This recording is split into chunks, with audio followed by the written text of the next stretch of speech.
I'll be back in a moment, Adele. I have to see Mr. Maitland. This is astonishing. The serial numbers are identical. May I take a look at that, please? Good. Well, there's no doubt about it. It's on the list. Ransom money. Does anyone else know you spotted this? Oh, no, sir.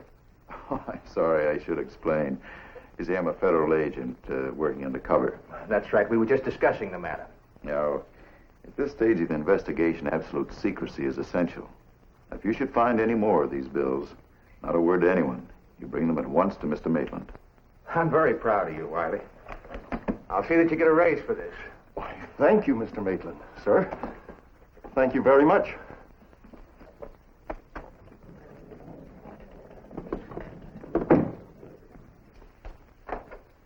Very smooth. Tell me, how does a disbarred lawyer become a G-man? Never mind the sarcasm. Is he very bright? He'll figure it out sooner or later. You're really full of surprises, aren't you, Spicer? No, now you know. Exactly. You told me that money was only warm, taken in hold-up, strong-arm jobs. Now, thanks to Wiley, I find it's not only hot, it's torrid. So?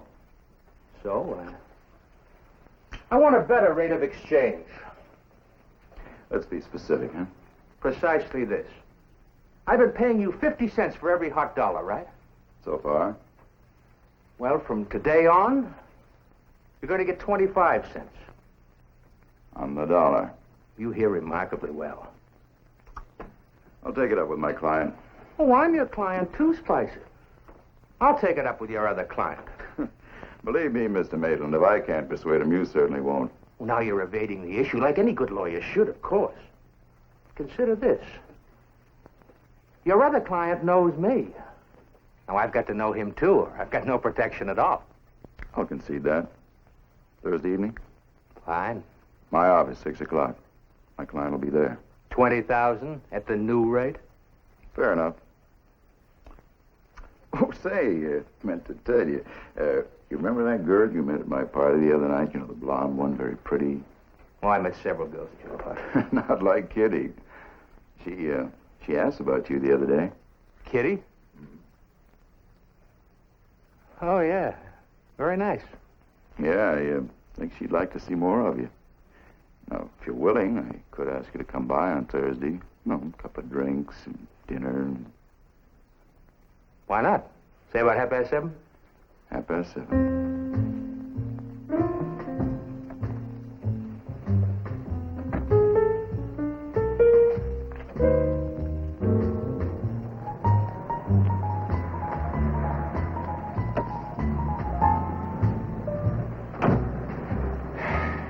Have a job for you. Yeah, who? What do you know? Thursday night at the Carousel. Is it all set up? No, not yet. I'm getting him a date. It's a pushover of blondes. The girl will take him there. What time Thursday? Late when he leaves the club. He'll be drunk and the parking lot will be dark. You want him hurt bad? Want him dead. Let's go.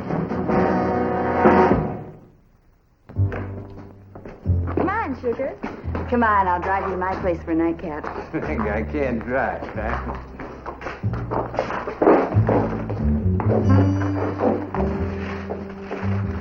I'll get it. Leave it alone, I'll get it.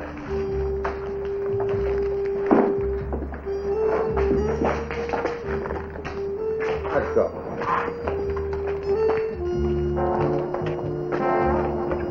Don't be cute. I told you I was gonna drive. Now get in.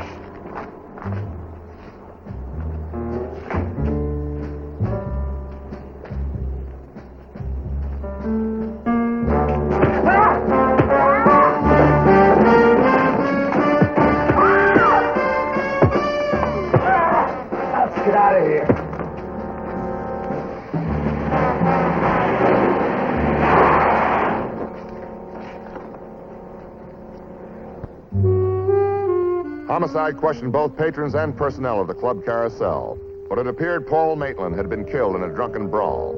My name is Frank Ballinger, Detective Lieutenant, M Squad, a special detail of the Chicago Police. 3 days after the Maitland death, Captain Gray sent me Homicide's report. Before I could finish reading it, the captain called me into his office. But I tell you, my husband was murdered. Not because of tight and picking fights. He was carrying $5,000 in cash. That's what he was killed for. There wasn't any mention of it in the report, was there, Captain? It's the first I've heard of it. I didn't know it till today. This came with his bank statement. He drew that cash the day he was killed. Do you have any idea what he wanted it for? Paul. Well, he liked to gamble, Lieutenant. It was a weakness in his character. Although I must say he always won. He told you that. Well, ask Mr. Wiley, the cashier at the plant. He knows because Paul always put his winnings in the office safe with the payroll money. Well, that gives us something to go on, Mrs. Maitland. I'm going to put Lieutenant Ballinger on the case. I don't want to be a backseat driver, Lieutenant. But if you ask me, that girl knows more than she told the homicide officers. You've probably got a good point there, Mrs. Maitland. Well, thank you very much for coming down.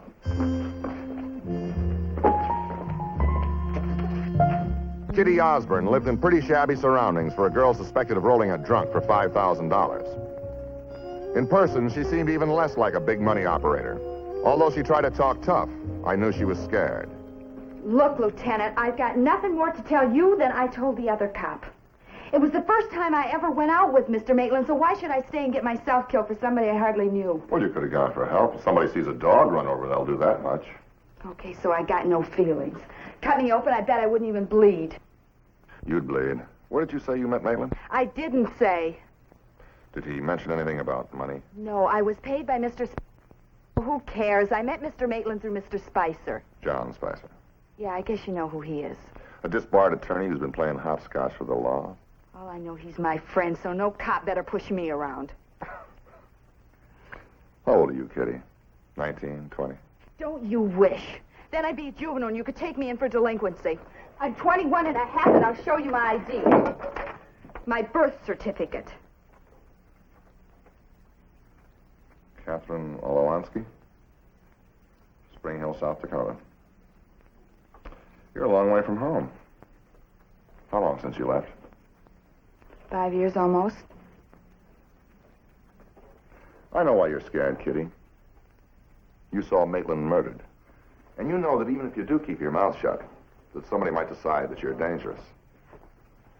You know, Kitty, I wouldn't give you a plug nickel for your life.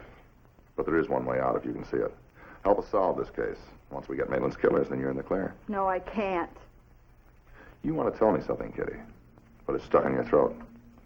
Well, honey, I hope it comes unstuck before you're screaming for help and we can't reach you. Leave me alone. All for a measly $5,000 you never got a smell of. Good night, Kitty. Wait. Did you say 5? Yeah, Maitland had $5,000 on him. That's why he was killed. Well, there were 20. He said 20,000 in the little case. He told you about the money? He was drunk. I made him mad, and he said he could buy me and sell me for soap. He showed me the money in $20 bills. Counterfeit? No, the man at the bank. Then you had one of the bills? When Maitland fell, the case flew open and some bills fell out. I picked one of them up, out of curiosity. Did anybody see you? No, I don't think so. Well, what about the man at the bank? I took it there to see if it was phony. The guy in the cage gave me a 5 and some singles. There goes the evidence. Well, never mind, Kitty. Look, here's my car, and that's the number if you need me. You stay close to this apartment. Don't let any strangers in through that door.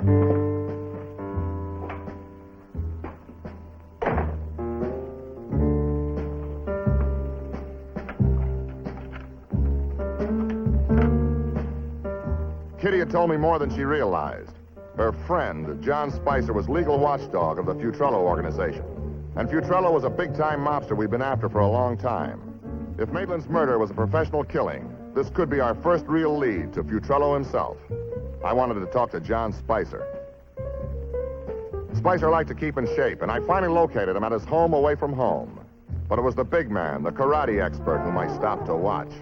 In the Pacific, during the war, I'd had a few lessons in karate myself. It's the most vicious form of hand-to-hand combat known to man.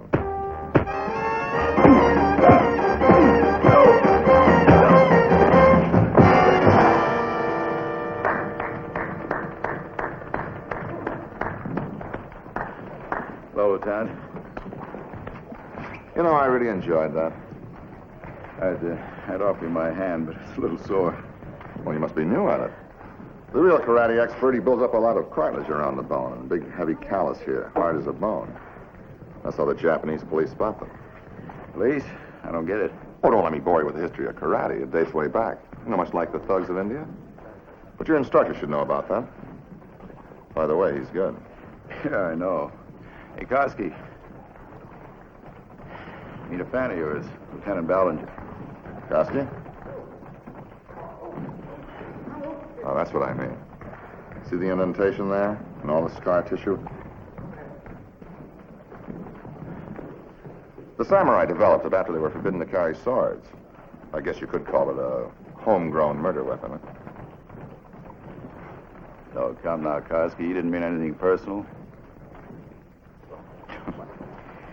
Well, Lieutenant, what brings you? Maitland had a lot of money on the night he was killed. $5,000, according to his widow. Yeah, that's right. Planned to give it to me as a retainer. Well, what for? Sorry, that's privileged. Mind if I don't believe him? His widow was wrong. It wasn't $5,000. It was closer to $20,000. $19,980 to be exact. And I'm afraid you're mistaken. I'm not mistaken. You're mistaken, Spicer. You know, Lieutenant, you oughtn't to crowd me like that. I get a reputation for crowding back. Check the records. I did. The name Sid Futrello kept cropping up. I'm paid to keep his name from cropping up ever. I do just that. We're going to get you, Spicer. Fair warning, that's all I ask. You just got it. Good night, Mr. Counselor. Oh, about that money. Let me know when you counted it. I could be wrong.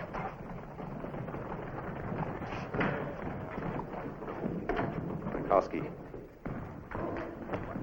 Where's that briefcase? In there.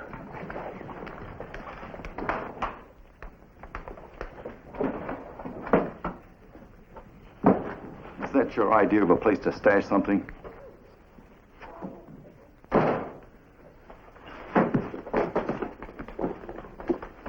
All right, start counting. 50 bills in each pack. If there's one bill missing, we got trouble, big trouble. Just one bill? Would be that bad? Could mean a chair for you. Hey, that girl.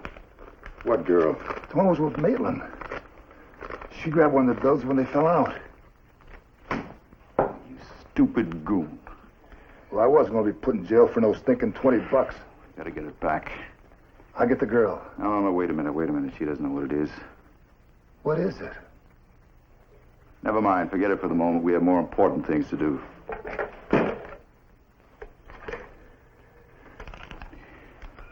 Give me Maitland Plastics, please. I want to speak to the paymaster.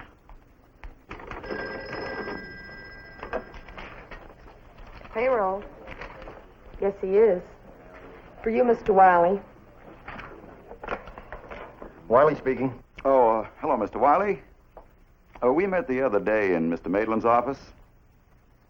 Yes, that's right. When you spotted that ransom bill. Oh, yes, sir.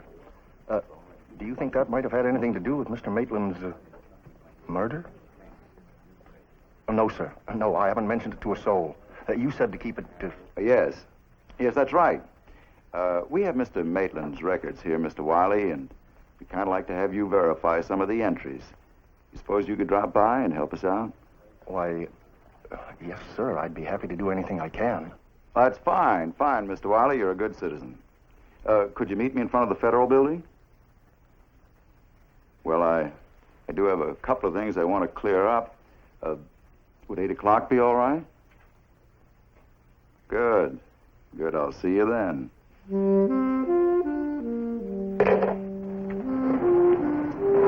Wiley?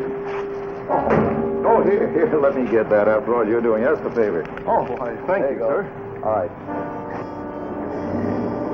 Mr. Wiley, the auditors are waiting upstairs, but before we talk to them, there are several things that I must know confidentially. Of course, sir. Anything I know. Now, this isn't the best place in the world to exchange confidences. Oh, here, let's step around the corner. We can talk more privately. Oh, here we are. Now, the thing I wanted to ask about, we understand there was a sizable shortage in Mr. Maitland's payroll funds last week. Why, yes, sir. More than $10,000. But Mr. Maitland usually made up the difference each week from his private funds. I see. Did he tell you where he got this money? You see, there's a tax problem involved here, too. No, but guess is that he won it. He was an investor.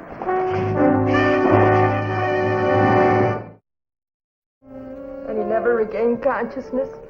He died almost instantly. At least he didn't suffer any pain. You were very fond of Mr. Wiley, weren't you? Oh, yes, sir. He was a real gentleman. You'd like to see his killer captured?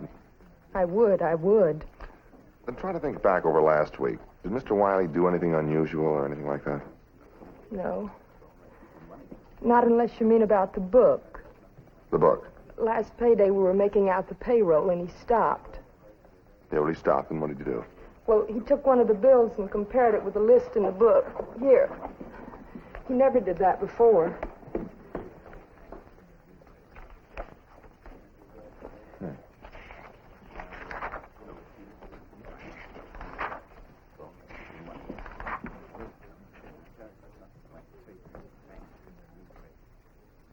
Now, use your phone, please.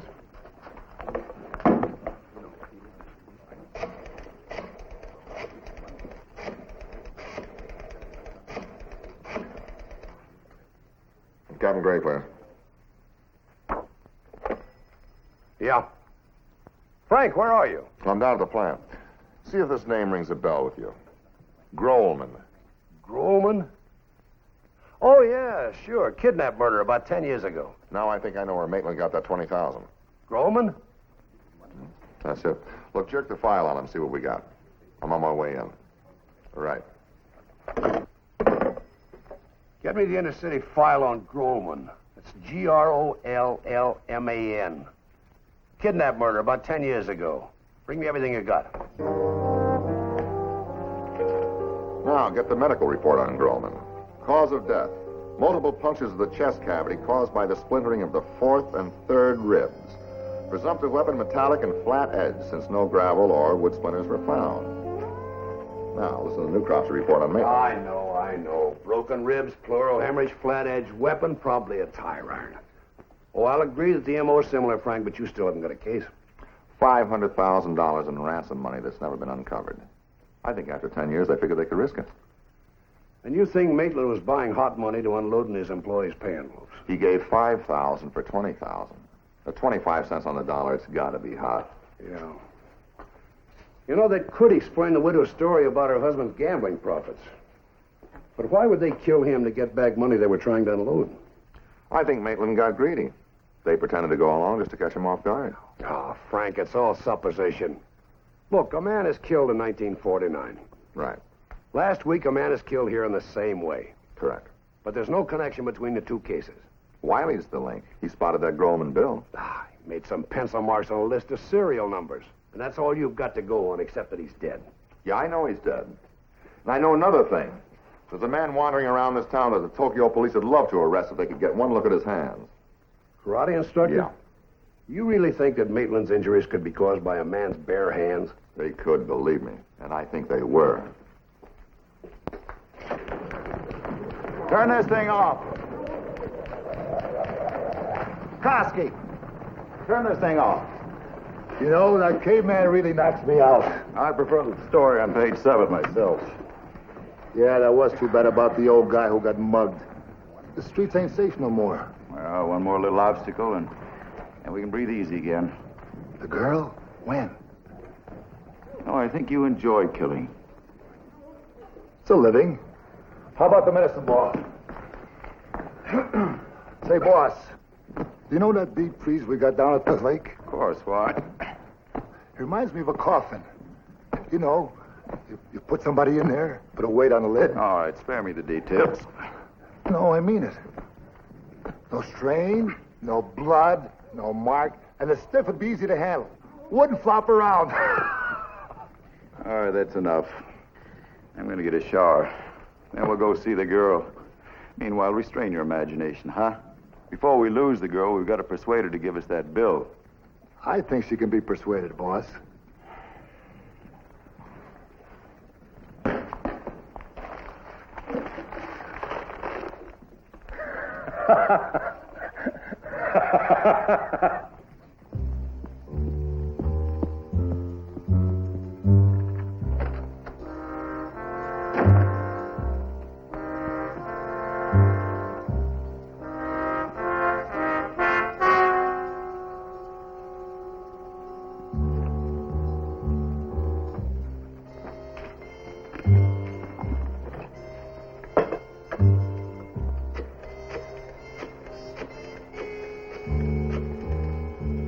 Lieutenant Ballinger, please.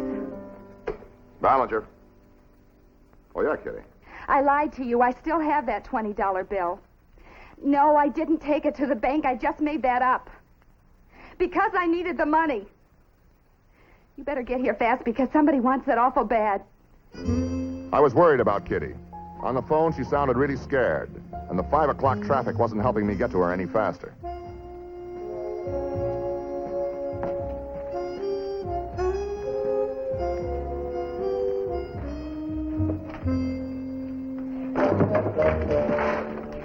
Sorry, we were looking for something.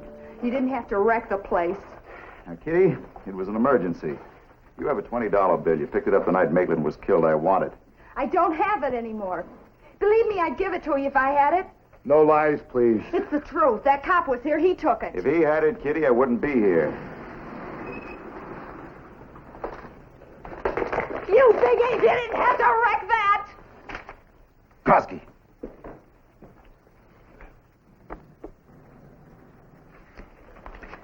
Any way out the back? No. She's right, boss. All right, now, you listen to me. You close that door. Then when the cop knocks, you open it. Not a peep out of you, understand? Now, go on. Kosky, to the door there.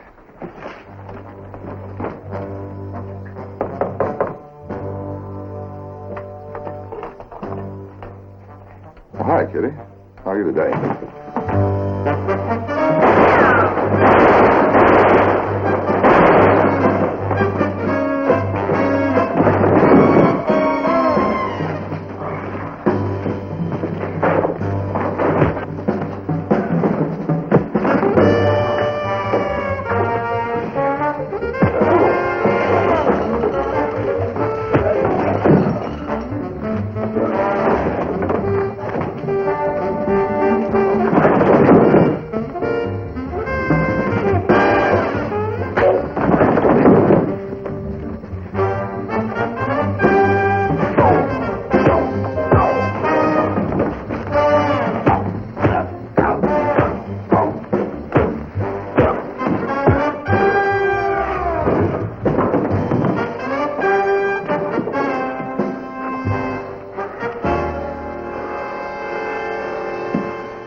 John Spicer lived to go on trial for murder, along with his boss, Futrello, and his hatchet man, Kosky. All 3 were convicted and sentenced to death. Kitty was cleared of any complicity in the Maitland killing, having been merely an unwitting decoy. After the trial, her parents took her back home to South Dakota, and she seemed very happy to go.